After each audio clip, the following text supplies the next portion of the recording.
In the summer of 1878, when typhoid fever claimed the lives of 47 residents in Harper County, Kansas, four brothers named Blackwood displayed an immunity that defied medical explanation. But their survival came at a cost so grotesque that 3 different physicians refused to document their findings, and the Kansas State Medical Board quietly sealed all records related to the case. What started as divine protection became something far more sinister, a transformation so disturbing that the local Methodist Church burned every mention of the Blackwood family from their records. The brothers developed symptoms that no medical textbook had ever described, symptoms that grew progressively more inhuman with each passing day. By winter, neighbors reported that the brothers no longer cast proper shadows. Their voices had taken on harmonic qualities that made listeners' ears bleed, and their eyes reflected light like those of nocturnal predators. The final medical report, classified to this day, allegedly contained the phrase, "Subjects have transcended human biological classification before all documentation was permanently sealed." Tonight, after nearly 150 years of silence, we're about to uncover why modern science still refuses to acknowledge what happened on that isolated farm, and why the truth about the Blackwood brothers might be more terrifying than any supernatural explanation. Before we continue with the story of Ezra, Caleb, Josiah, and Abel Blackwood, I need to ask you something important. This channel isn't for everyone, only for the bravest souls who dare to uncover the mysteries that others fear to tell. If you're one of those true mystery seekers, hit that subscribe button and let me know in the comments what state or city you're listening from. Are you brave enough to learn what really happened when faith and science collided on the Kansas prairie? Now, let's step back into 1878, where faith and fear walked hand in hand. The small farming community of Cedar Ridge, Kansas, existed as little more than a crossroads between wheat fields and cattle ranches in the late 1870s. With barely 300 souls scattered across the windswept prairie, it was the kind of place where everyone knew their neighbor's business, where a man's word was his bond, and where Sunday worship at the Methodist Church served as both spiritual guidance and social gathering. The harsh winters that brought blizzards capable of burying entire homesteads, and the scorching summers that could kill crops in a single week, had forged a population of stoic, God-fearing people who viewed hardship as divine testing and prosperity as heavenly blessing. The landscape itself seemed to encourage such thinking. Miles of golden wheat stretched to every horizon, broken only by the occasional farmhouse, windmill, or grove of cottonwood trees marking a creek bed. The sky dominated everything, vast, endless, and ever-changing. During thunderstorms, lightning would dance across the prairie for hours, illuminating the grassland in brief, brilliant flashes that revealed the true isolation of each homestead. In winter, the wind howled across the flatland with a voice that sounded almost human, carrying snow and cold that could freeze a man to death in minutes if he lost his way between barn and house.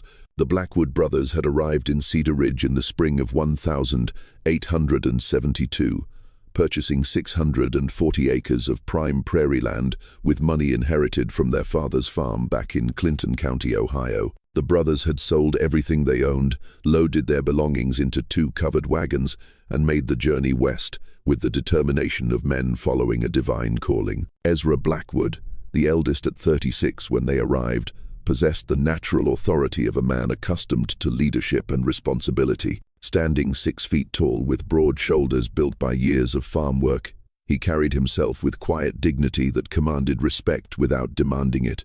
His weathered hands, scarred by countless hours of labor, could gentle a spooked horse or guide a plow with equal skill. But it was his eyes that people remembered most. Pale blue like winter ice, they seemed to look right through a person to something deeper. Those who spoke with Ezra often came away feeling that he had seen straight into their soul and found them wanting. Caleb, 2 years younger than Ezra, served as the family's practical mind and business manager.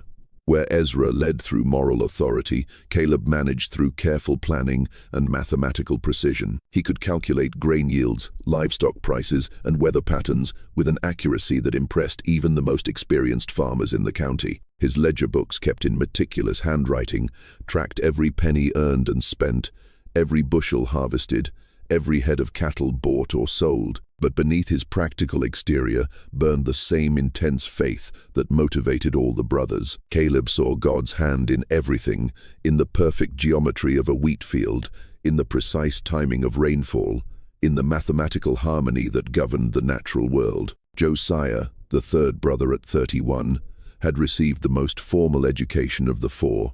He had attended Ohio Wesleyan University for 2 years before their father's death called him back to the family farm. During those years, he had studied not only theology, but also medicine, philosophy, and natural sciences. His personal library, carefully transported to Kansas in a specially built crate, contained over 200 volumes, covering subjects from biblical commentary to human anatomy. Josiah's room in the farmhouse resembled a scholar's study more than a farmer's quarters, with books stacked on every available surface and papers covered with his careful notes filling wooden boxes beneath his bed. Abel, the youngest at 25, burned with religious fervor that sometimes concerned even his faith-driven siblings. Where the older brothers approached their devotion with scholarly depth or practical application, Abel's faith was pure emotion and absolute surrender. He spent hours each day in prayer, often weeping with the intensity of his communion with the divine. He fasted regularly, sometimes going days without food, while claiming that prayer and scripture provided all the sustenance he needed. His fellow church members back in Ohio had called him touched by the Spirit, but some had whispered that his devotion bordered on dangerous obsession. Unlike their neighbors who attended the Methodist church in town, a modest white-painted building with a bell tower that could be heard for miles across the prairie, the Blackwood brothers had constructed their own chapel on a hill overlooking their property. The building project had taken them the better part of their first year in Kansas. They had quarried limestone from a creek bed on their land, cut oak timber from a grove near the property line, and crafted every piece of the structure with their own hands. The chapel they built reflected their austere but deeply felt faith. The structure measured 30 feet by 20 feet, with walls of precisely fitted limestone and a roof of hand-split oak shingles. Inside they had carved pews from local walnut wood, each one perfectly smooth and fitted with careful joinery that spoke of hours of patient craftsmanship. The altar, also hand-carved, bore inscriptions in Hebrew that Josiah had copied from his biblical texts. Tall windows on the east and west walls caught the morning and evening sun, filling the space with golden light during their dawn and dusk prayers. The brothers held their own services every Sunday morning and evening, following what they called primitive Methodist principles, a stricter interpretation of Wesley's teachings that emphasized personal revelation, direct communion with the divine and the priesthood of all believers. Their services included longer periods of silent prayer, extensive biblical study, and what they called testimony of the Spirit, where each brother would share any divine revelations or insights he had received during the week. Their daily routine reflected their commitment to both faith and labor. They rose each morning at 4 for an hour of silent prayer in the chapel, watching the sun rise over the eastern prairie, while they communed individually with God. After a simple breakfast of bread, milk, and whatever fruit was in season, they would spend the morning working their fields. The afternoon hours were devoted to animal care, equipment maintenance, and the countless tasks required to keep a farm operational. But evening was always reserved for spiritual pursuits, Bible study, theological discussion, and group prayer that often lasted until well after midnight. The brothers lived as bachelors, dedicating themselves entirely to their faith and their land, though this decision had not been without cost. Their farmhouse, a sturdy 2-story structure they had built during their second year in Kansas, reflected their utilitarian approach to life and their deep religious commitment. The walls displayed biblical verses carved into wooden plaques, each one selected for its relevance to daily farm life and spiritual growth. Every room contained at least one well-worn Bible, and several had additional religious texts that Josiah had determined were worthy of regular study. By the summer of 1878, the Blackwood farm had become a model of agricultural success and spiritual dedication. Their wheat fields stretched golden across the prairie. Their cattle grazed contentedly on healthy grassland, their silo bulged with grain, and their chapel stood as a testament to their unwavering faith. The brothers had achieved everything they had hoped for when they left Ohio 6 years earlier: prosperity, independence, and the freedom to worship according to their deepest convictions. Their neighbors in Cedar Ridge respected the Blackwood brothers, though many found their intensity unsettling and their isolation from community life puzzling. The brothers were known for their honesty in business dealings, their willingness to help neighbors in times of crisis, and their reputation for hard work and fair treatment of the occasional hired hands they employed during harvest season. But they were also known for their unwillingness to participate in social gatherings, their refusal to engage in casual conversations, and their habit of evaluating everyone they met with those penetrating blue eyes that seemed to see straight through to a person's soul. When the brothers came to town for supplies, which they did every 2 weeks with military precision, they moved with quiet purpose and spoke only when necessary. They would arrive at the general store with a carefully prepared list, conduct their business with polite efficiency, and depart without engaging in the social pleasantries that other farmers enjoyed. Children often stared in fascination at the 4 identical beards, perfectly trimmed and cold black, that gave the brothers an almost biblical appearance. The first case of typhoid fever appeared in Cedar Ridge on the 15th of July, 1878, striking with the sudden violence that characterized the most virulent strains of the disease. Mrs. Sarah Hartman, who ran the general store with her husband Benjamin, had seemed perfectly healthy when she opened the store that morning, greeting customers with her usual cheerful demeanor and discussing the promising prospects for the wheat harvest. But by afternoon she was burning with fever, her skin covered with the characteristic rose-colored spots that experienced physicians recognized as the mark of typhoid.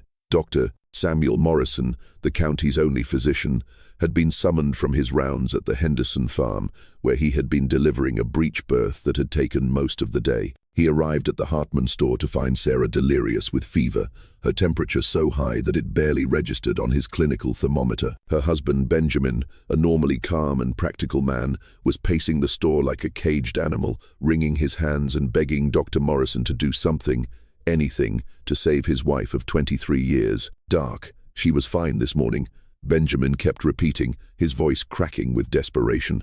"Fine as she's ever been." Served breakfast to the Henderson boys when they came for supplies. Laughed at something young Tommy said about his new foe. How does a person go from healthy to this in the space of a few hours?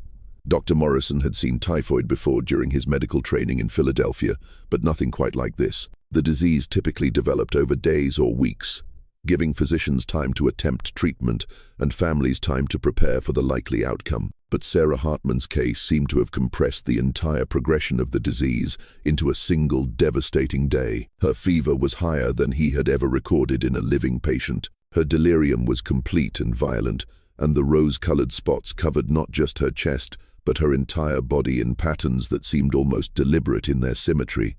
Despite Dr. Morrison's best efforts, cold compresses, laudanum for the pain and careful monitoring of her vital signs, Sarah Hartman died just after midnight on the 16th of July. But even in death, her case remained deeply troubling. The rigidity of her body set in far too quickly. Her skin took on a waxy pallor that suggested preservation rather than normal decomposition, and her eyes, which Dr. Morrison had closed according to proper procedure, kept opening again no matter how many times he pressed the lids shut. Within 24 hours of Sarah's death, 3 more cases appeared in Cedar Ridge. The victims seemed to have nothing in common except their use of water from the town's main well, a source that had provided clean, sweet water for the community since its founding. But when Dr. Morrison examined the well, he found evidence of contamination from runoff that had somehow breached the carefully constructed stone lining. The second victim was old Heinrich Zimmermann, a German immigrant who had farmed the same section of land for 15 years. Heinrich's case followed the same devastating pattern as Sarah's: perfect health in the morning, raging fever by afternoon, and death before dawn. But Heinrich's final hours were marked by something that Dr. Morrison had never encountered. The old farmer spoke in languages that no one in the community recognized, using words and phrases that sounded ancient and somehow threatening. The third and fourth victims were the Patterson twins, Emma and Ellen, 2 6-year-old girls, who had been among the most promising students in the county's single schoolhouse. Their deaths were particularly heartbreaking because they occurred simultaneously, as if the disease had coordinated its attack to claim both girls at exactly the same moment. Their father, James Patterson, later told Dr. Morrison that in their final delirium, the twins had spoken in perfect unison, reciting what sounded like prayers in a language that resembled Latin, but contained sounds that human throats should not have been able to produce. By the 1st of August, 14 people had died from the strange typhoid strain, and Dr. Morrison had documented symptoms and progressions that defied every principle of medical science he had learned. The victims all died within 24 hours of showing symptoms. Their fevers reached temperatures that should have killed them within minutes, and their final hours were marked by delirium that seemed more like possession than medical crisis. The fear that gripped Cedar Ridge during those terrible weeks in late July and early August was unlike anything the community had ever experienced. Families barricaded themselves in their homes, refusing to venture out except for the most essential tasks. The general store, now run by Benjamin Hartman with the help of his brother-in-law, became a place of whispered conversations and furtive glances. The Methodist Church, which had always served as the community's gathering place and source of comfort, stood nearly empty during Sunday services, as people feared that any congregation might provide the disease with new victims. Dr. Morrison had ordered the contaminated well sealed and advised all residents to boil their water, but the disease continued to spread with a pattern that suggested something more than simple contamination. The victims seemed to be chosen, according to some logic that had nothing to do with their exposure to the well water or their proximity to previous cases. Some families lost every member, while neighboring households remained completely healthy. It was against this backdrop of terror and confusion that the Blackwood brothers made their fateful decision to involve themselves in the crisis. The brothers had remained isolated on their farm during the early weeks of the epidemic, following their usual practice of avoiding unnecessary contact with the town and its residents. But on the 10th of August, Josiah announced to his brothers that he had received what he believed was a divine revelation calling them to action. "I have prayed for guidance," Josiah told his brothers as they gathered for their evening meal, "and the Lord has shown me that this pestilence is a test not just of the community's faith, but of our own worthiness to serve as his instruments. We have been preserved from the disease not for our own safety, but so that we might demonstrate the power of true faith in the face of ultimate trial." The decision once made was implemented with the same methodical precision that characterized everything the brothers did. On the 11th of August, Josiah traveled to town to offer their assistance to Dr. Morrison and to volunteer their services in caring for the sick. But his real purpose, which he revealed only to his brothers, was to place himself in direct contact with the disease, to invite it to test his faith and prove his worthiness as an instrument of divine will. Josiah's first stop was the home of Thomas Fletcher, the local blacksmith, whose 8-year-old son, Timothy, had fallen ill the previous night. The boy was burning with fever, his small body racked with convulsions that his parents were powerless to stop. When Josiah arrived, he found the Fletcher family gathered around Timothy's bed, praying desperately for divine intervention. What happened next would be remembered differently by everyone who witnessed it, but all agreed that Josiah's actions were both deeply moving and somehow disturbing. The youngest Blackwood brother knelt beside Timothy's bed and placed his hands on the boy's fever-hot forehead. But instead of offering a conventional prayer for the child's recovery, Josiah spoke words that would haunt everyone present.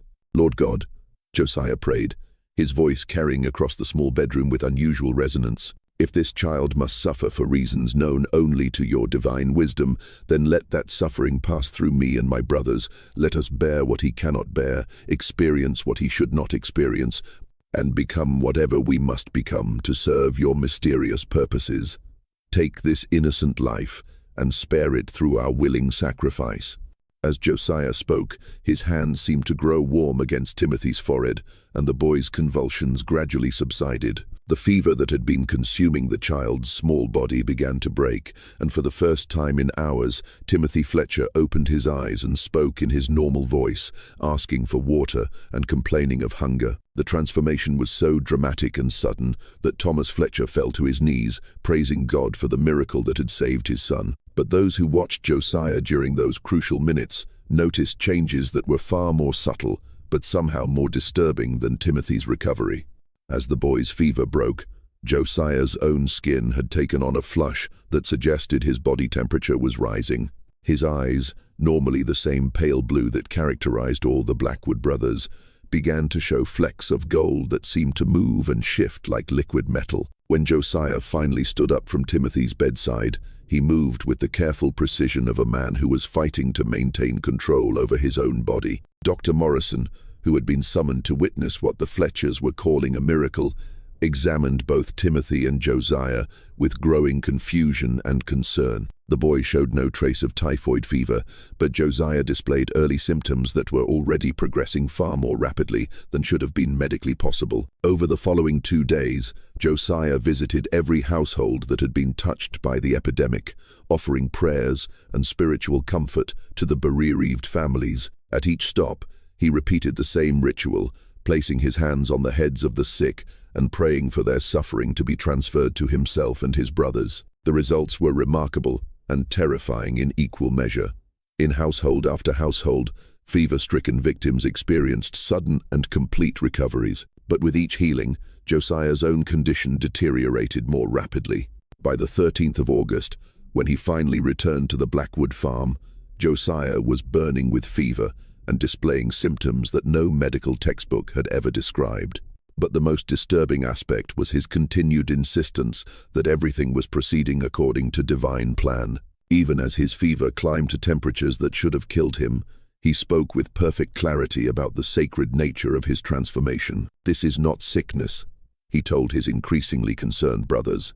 "This is purification. The Lord is burning away everything in me that is merely human, so that what remains will be worthy of the eternal work he has planned for us." Within hours, all 4 Blackwood brothers had begun displaying the same symptoms that had transformed Josiah, but their collective transformation would prove to be even more disturbing than anyone could have imagined. Dr. Morrison's first examination of the Blackwood brothers on the 18th of August, 1878, would become the most significant and troubling case of his medical career.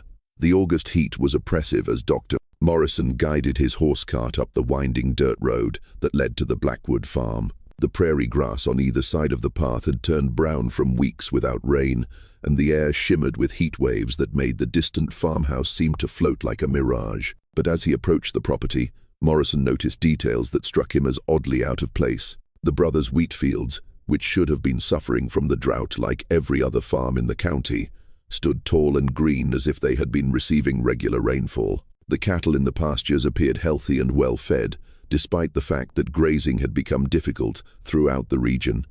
When Morrison knocked on the farmhouse door, it was opened by Ezra, but the eldest brother's appearance immediately struck the doctor as profoundly wrong. Ezra's skin had taken on a translucent quality that revealed the network of blood vessels beneath. But the blood that flowed through those vessels was not the normal red of human circulation. Instead, it possessed a golden luminescence that seemed to pulse with its own internal rhythm. "Dr. Morrison," Ezra said, and his voice carried the authority Morrison remembered, but it was amplified and enriched with harmonic overtones that made every word seem to resonate directly in the listener's chest cavity. "We have been expecting you. Our transformation is nearly complete, and we require your witness to ensure that others will understand what has occurred here." Morrison found the 4 brothers arranged in the main room of the farmhouse, their bodies positioned with mathematical precision that suggested careful planning rather than random placement. They were alive. Their chests rose and fell with breathing. Their eyes tracked Morrison's movement, but they had been transformed in ways that challenged his understanding of human physiology. "Their vital signs are impossible," Morrison wrote in his private journal that night. "Ezra's temperature registered 107 degrees, yet he sits upright and speaks with perfect clarity. Caleb's pulse is so slow, I can barely detect it. Yet, he moves with normal energy. Josiah's breathing has changed. He seems to inhale and exhale only once every few minutes, but shows no signs of oxygen deprivation. And Abel's skin temperature is actually lower than normal despite his obvious fever symptoms. Caleb, positioned to Ezra's right, had undergone changes that were equally dramatic but different in their specific manifestation. The characteristic rose-colored spots of typhoid fever covered his entire body, but instead of the random pattern typical of the disease, they had arranged themselves into complex geometric designs that resembled mathematical equations written in flesh and blood. As Morrison watched in fascination and horror, the pattern slowly shifted and changed, as if Caleb's skin had become a living blackboard. "The calculations are becoming clear," Caleb said, his voice joining Ezra's in perfect harmony despite the fact that they were speaking simultaneously. "The relationship between matter and spirit, between time and eternity, between human limitation and divine potential. We are becoming the proof of theorems that human mathematics has only begun to glimpse." Josiah's transformation had progressed along lines that reflected his scholarly nature and deep theological knowledge. His body remained recognizably human in its basic structure, but his skin had taken on the appearance of ancient parchment covered with writing in scripts that Morrison recognized as Latin, Greek, and Hebrew, along with other symbols that seemed to shift and change even as he watched. When Josiah spoke, his words came in a voice that no longer sounded entirely human. The sound seemed to originate from multiple points around the room simultaneously, creating an effect that made Morrison feel as if he were being addressed by a choir of invisible speakers. "Doctor, we have discovered truths that your medical science cannot accommodate. We are documenting these revelations so that future generations might understand the process of divine transformation." Abel, the youngest brother, had undergone the most visually striking transformation of all. His entire body emanated a soft, phosphorescent glow that provided illumination for the room's interior. The light was not harsh or unpleasant, but it was profoundly unnatural, a cool blue-white radiance that seemed to come from within his very bones. His eyes had become completely luminous, lacking pupils or irises, appearing instead as twin stars set in a human face. "We no longer require food as sustenance," Abel said, his words somehow reaching Morrison's ears from both inside the room and from what seemed like a great distance. "We draw our energy directly from sources that human science has not yet discovered. We are becoming something new, something that exists between the mortal and eternal realms." Morrison's attempts to document his findings were met with resistance from the brothers themselves. They claimed that their condition was a divine gift, a sign that God had chosen them for a special purpose. They spoke of being refined by holy fire and transformed into vessels worthy of the Lord's work. But Dr. Morrison's medical training told him something far different.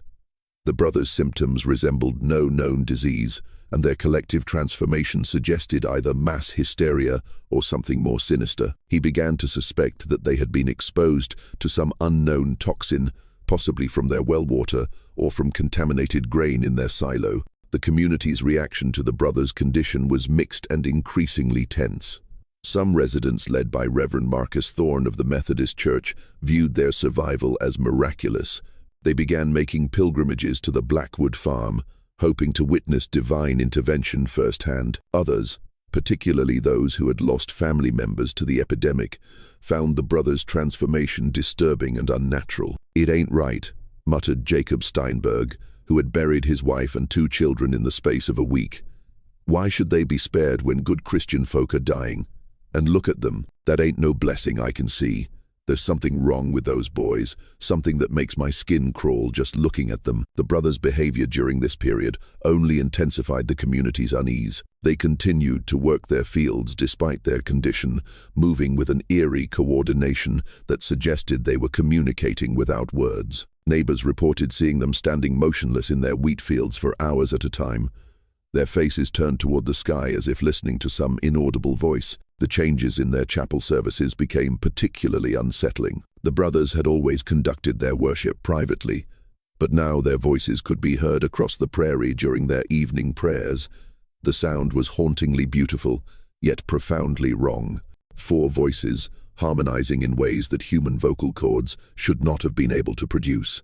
Mrs. Eleanor Patterson, who lived on the neighboring farm, later told Dr. Morrison that she had approached the chapel one evening to investigate the strange music. "I got within 50 yards of that building," she said, "and I swear on my mother's grave that I could feel something pushing me back. Not physically, you understand, but something inside my head telling me to turn around and leave. Those boys are changed, Doctor, changed in ways that ain't natural." As August turned to September, the typhoid epidemic began to wane in Cedar Ridge. The contaminated well had been sealed, new water sources established, and the surviving residents slowly returned to their normal routines. But the mystery of the Blackwood brothers deepened with each passing day. Dr. Morrison made weekly visits to the farm, ostensibly to monitor the brothers' condition, but actually to document the progression of their transformation. What he observed challenged his understanding of human physiology and left him questioning his own sanity. Ezra's internal temperature had stabilized at 106.7 degrees Fahrenheit, yet he showed no signs of brain damage or organ failure. His eyes had developed a golden hue that seemed to shift and swirl like liquid metal. When he spoke, his words carried a weight and authority that made listeners feel compelled to agree with him, even when he said things that defied logic. "Dr. Morrison," Ezra said during one examination, "you are attempting to measure us using instruments designed for ordinary human physiology. We have moved beyond the limitations that such tools were created to assess. Our bodies now function according to principles that your medical science has not yet discovered."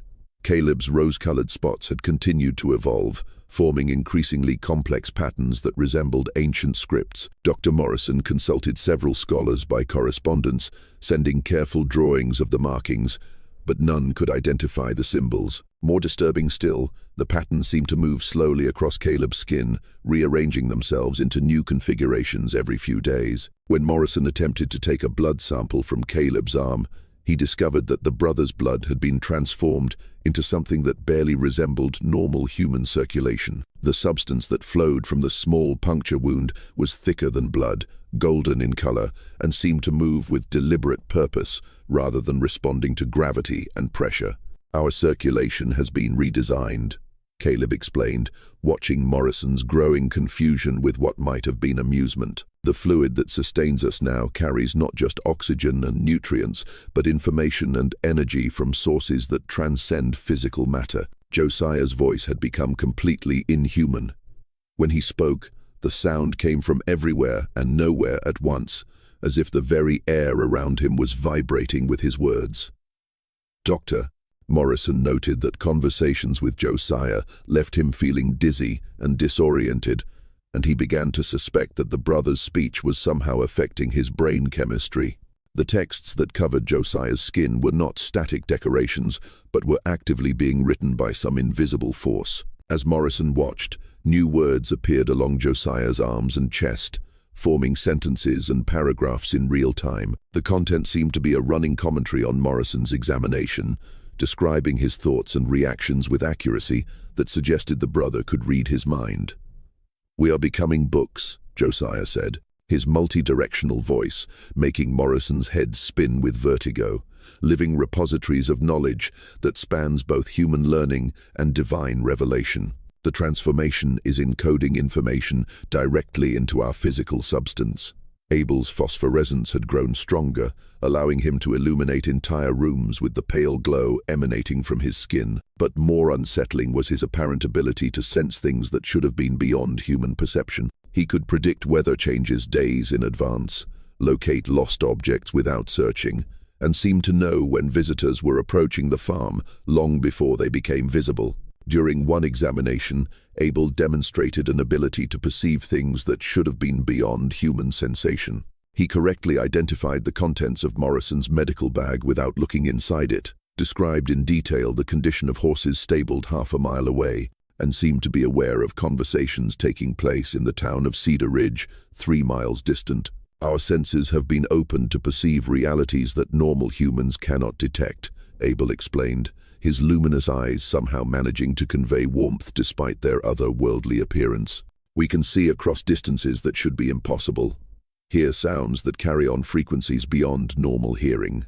The brothers' collective behavior had also changed in ways that suggested they were becoming something more than human. They moved with perfect synchronization, finishing each other's sentences and responding to unspoken communications. Their need for food and sleep had diminished dramatically. Dr. Morrison observed that they consumed perhaps half the calories of normal men and seemed to require only 2 or 3 hours of rest each night. Most disturbing of all was their claim that they were receiving divine revelations. The brothers spoke of visions showing them the future of their community, prophecies about coming disasters, and instructions for preparing their neighbors for some unnamed catastrophe.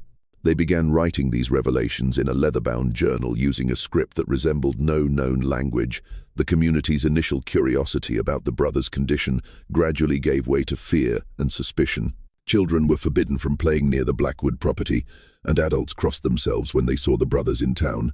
The Methodist Church, which had initially celebrated their survival as a miracle, began to distance itself from the family. Reverend Thorne, who had once praised the brothers' faith, now spoke of them with barely concealed unease.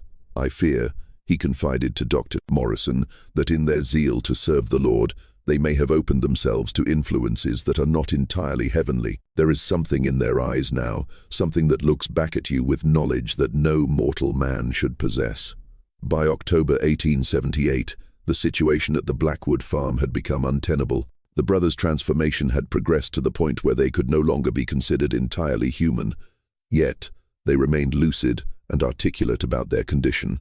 They spoke of being purified vessels chosen by God to serve as intermediaries between the divine and mortal realms. Dr. Morrison's documentation of their condition had become increasingly frantic. His journal entries revealed a man struggling to maintain his scientific rationalism in the face of phenomena that defied explanation. He had begun corresponding with medical colleagues in Kansas City and Chicago, seeking advice on the case, but their responses only deepened his frustration. "No physician I've consulted has ever encountered anything resembling the Blackwood brothers' condition," he wrote. "Their symptoms are physiologically impossible, yet I observe them with my own eyes. I begin to wonder if I am losing my mind, or if there are aspects of human biology that our medical science has yet to discover." The breaking point came on the 15th of October, when young Sarah Preston, the daughter of a local farmer, disappeared while playing near the Blackwood property. Her parents found her 3 hours later sitting in the brothers' chapel with a serene expression on her face. She claimed that the brothers had told her wonderful secrets about heaven and had shown her visions of angels. But when Dr. Morrison examined the child, he found that her temperature had risen to 103 degrees, and her eyes had begun to take on the same golden hue that characterized Ezra's condition. The girl's parents, terrified that their daughter had been infected with whatever had changed the brothers, demanded that Dr. Morrison intervene. "You have to stop this." Sarah's father, Thomas Preston, pleaded, "Those men, or whatever they've become, they're spreading their curse to our children.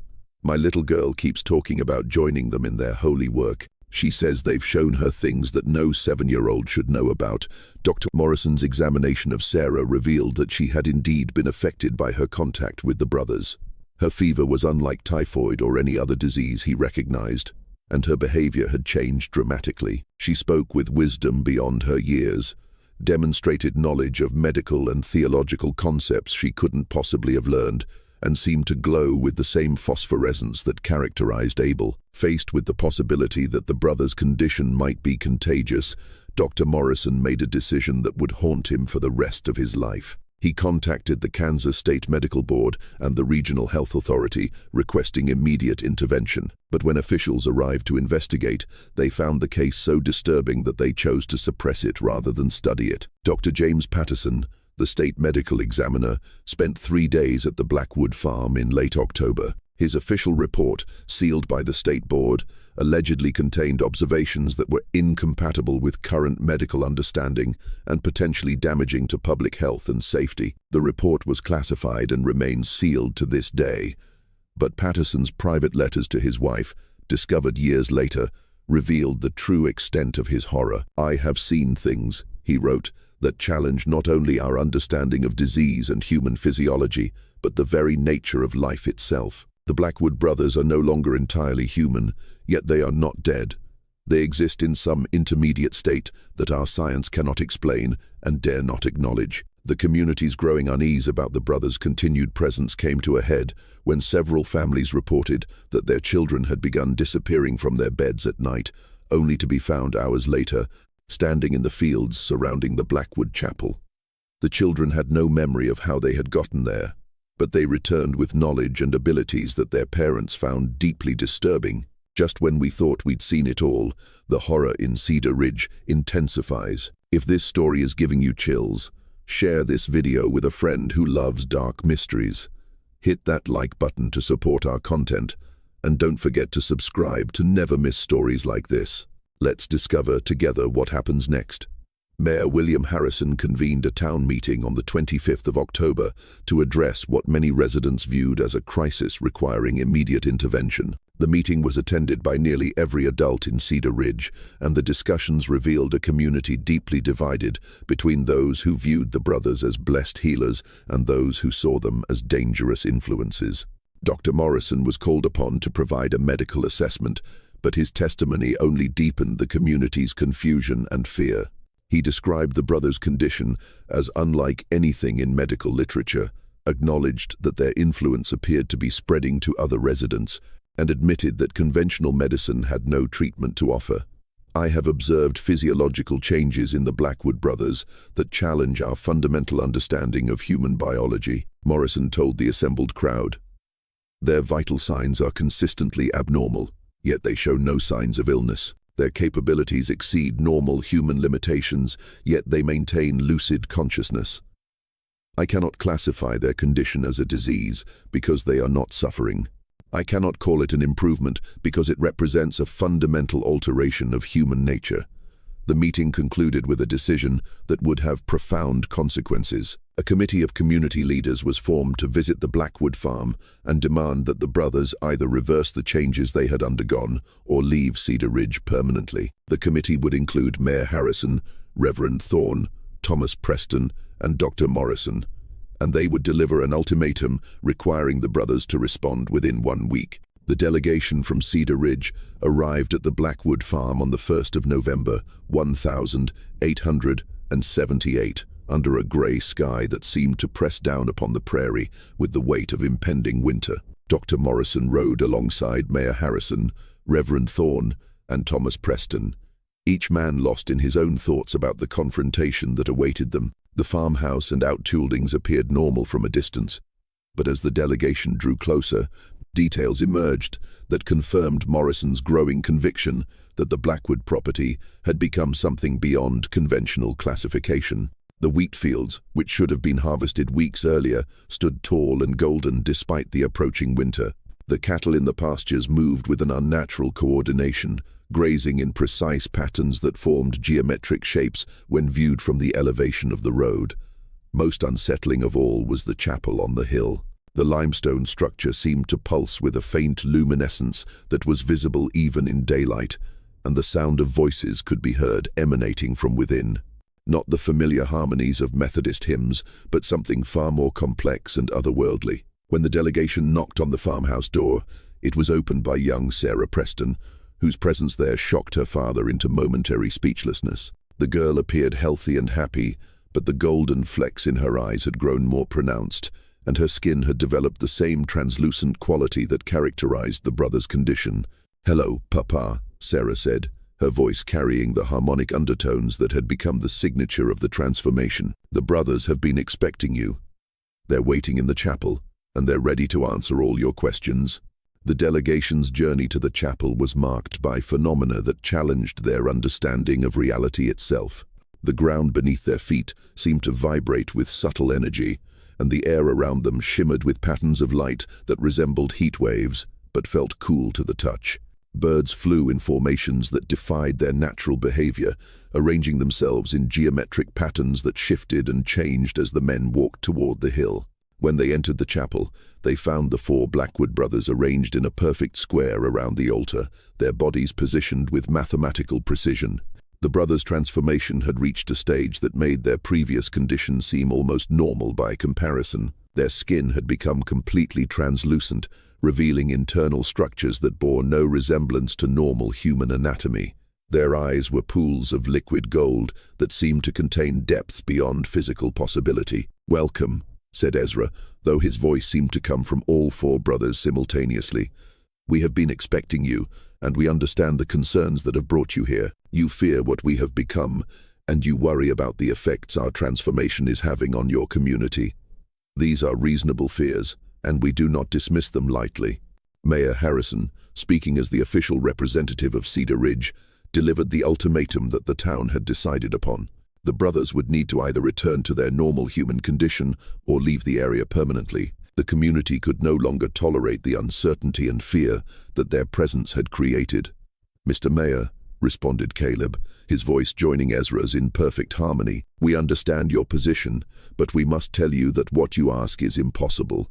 The transformation we have undergone cannot be reversed any more than a butterfly can return to being a caterpillar. We have moved beyond the boundaries of human existence, and there is no path that leads backward from where we now stand." Reverend Thorne attempted to address the spiritual dimensions of the brothers' condition, arguing that their transformation represented a departure from God's intended design for human nature. He quoted biblical passages about the sanctity of the human form and the dangers of seeking knowledge beyond what God had granted to mankind. But the brothers' response challenged fundamental assumptions about the relationship between divine will and human limitation. Josiah, speaking with a voice that seemed to echo from multiple dimensions, simultaneously argued that their transformation represented the fulfillment of humanity's spiritual potential. Reverend Thorne Josiah said his words accompanied by patterns of light that danced across the chapel walls.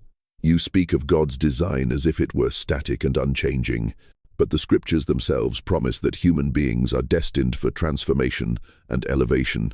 We have simply discovered the path that leads to that promised transformation." Dr. Morrison attempted to address the medical aspects of the brothers' condition, arguing that their influence on other community members represented a public health threat. But the brothers' response revealed the limitations of approaching their condition through conventional medical frameworks. Dr. Morrison said able, his luminous form casting shifting patterns of light throughout the chapel. "You have documented our transformation with admirable scientific precision, but you continue to evaluate us using criteria designed for ordinary human physiology.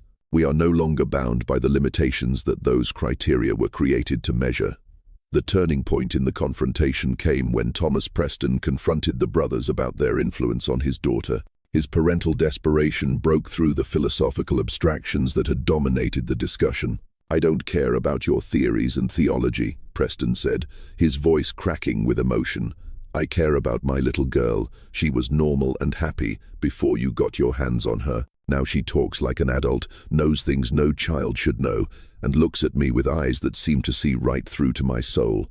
I want my daughter back the way she was." The brothers' response revealed both their compassion and the irreversible nature of the changes they had initiated. They explained that Sarah's transformation had begun, not when she visited their chapel, but when Josiah had prayed over Timothy Fletcher months earlier. That prayer had opened a connection that could not be severed.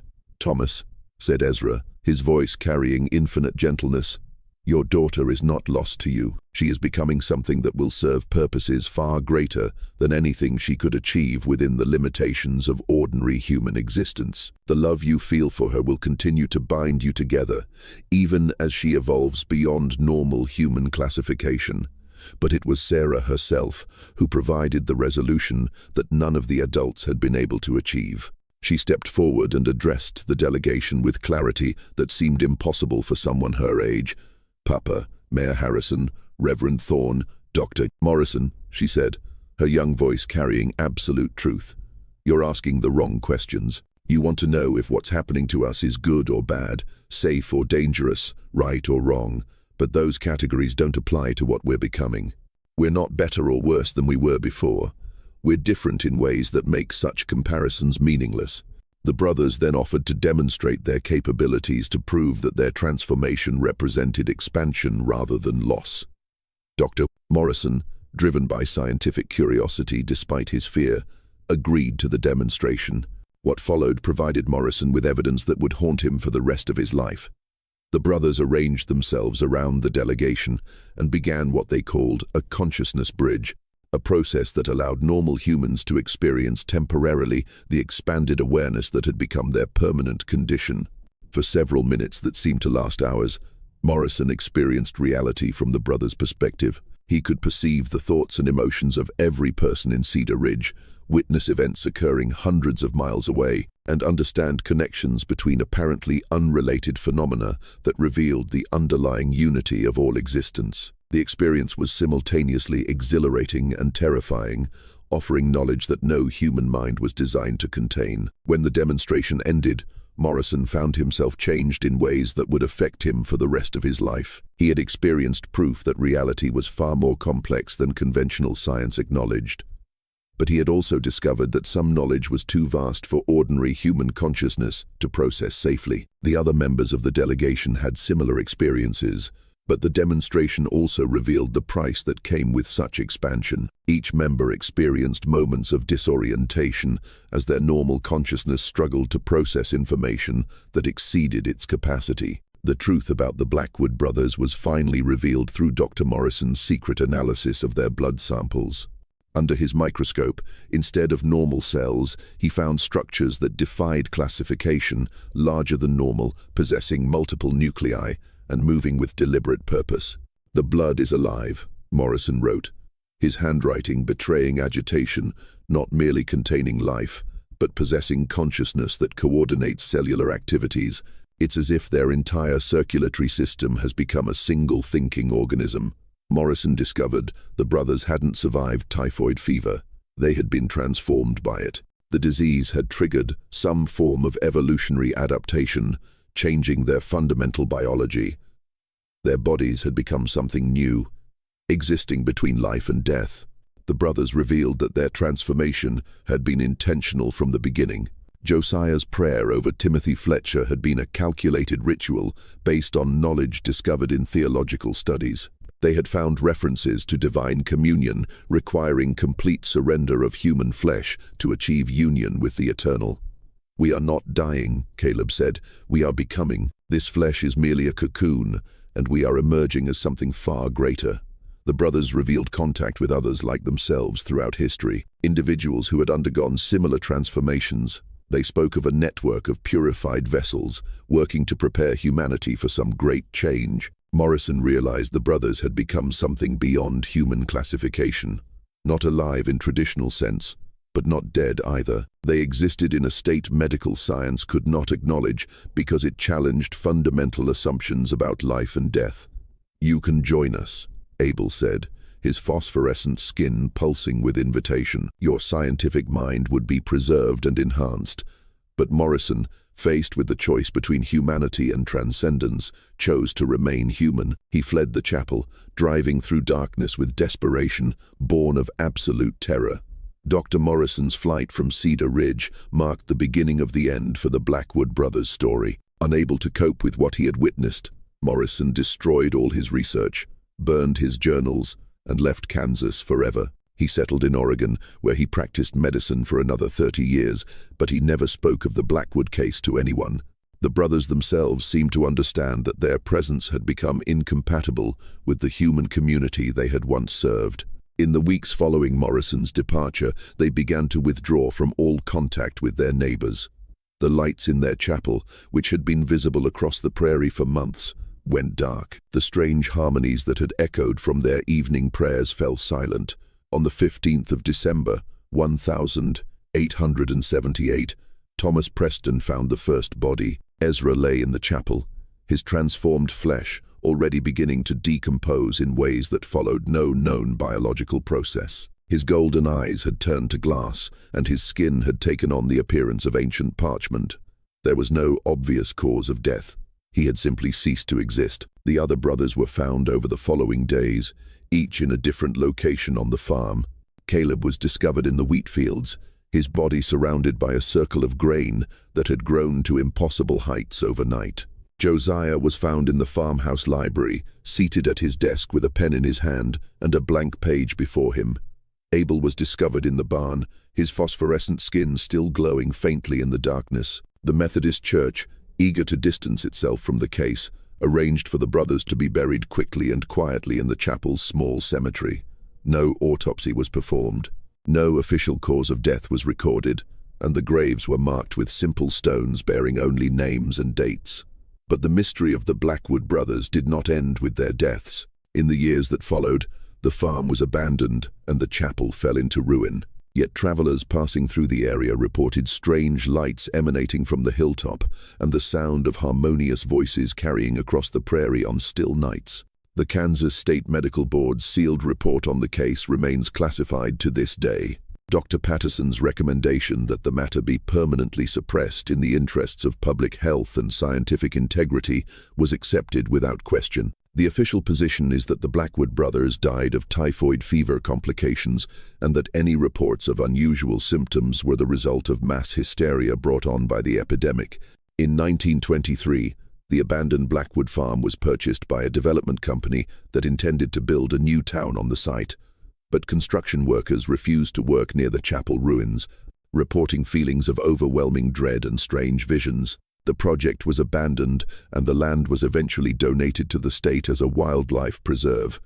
The preserve remains closed to the public officially due to environmental concerns, but local residents know the real reason. The Blackwood brothers' transformation may have ended with their deaths, but the questions they raised about the nature of human existence, the boundaries between life and death, and the possibility of transcendence through surrender of self continue to haunt those who know the full story. Modern science still refuses to acknowledge the Blackwood case, not because the evidence is lacking, but because the implications are too disturbing to contemplate. If the brothers' transformation was real, if they truly became something beyond human classification, then our understanding of biology, consciousness, and the nature of existence itself must be fundamentally reconsidered.